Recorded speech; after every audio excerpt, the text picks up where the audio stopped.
अस्सलाम वालेकुम my YouTube family, कैसे हैं आप सब लोग। उम्मीद है अपने घरों में सब क्या खैरियत से होंगे, हंसते मुस्कुराते होंगे। आज हम बनाएंगे शामी कबाब। उसके लिए मैंने 1 कप दाल ली है चने की और उसे अच्छी तरह से धो के भिगो लिया था।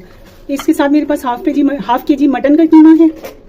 मसालों में हमने लिया है 1 दालचीनी है, 1 टेबलस्पून सूखा धनिया है, 1 टीस्पून सफेद जीरा है, ये 5 साबित मिर्ची हैं, 1 बे लीफ है, तेज पत्ता, 2 सब्ज इलायची है, 2 लौंग है, 1 मोटी इलायची है, काली इलायची और इन तमाम मसालों को हम पीस लेंगे। ये नहीं है, ये इसमें डाल देंगे।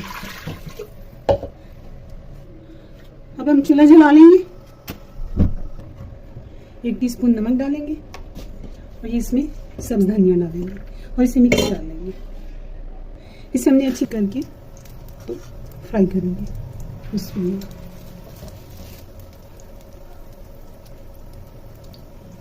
हो चुके हैं, ये देखिए कितने ज़बरदस्त अंदर तक बेहतरीन पके हुए हैं।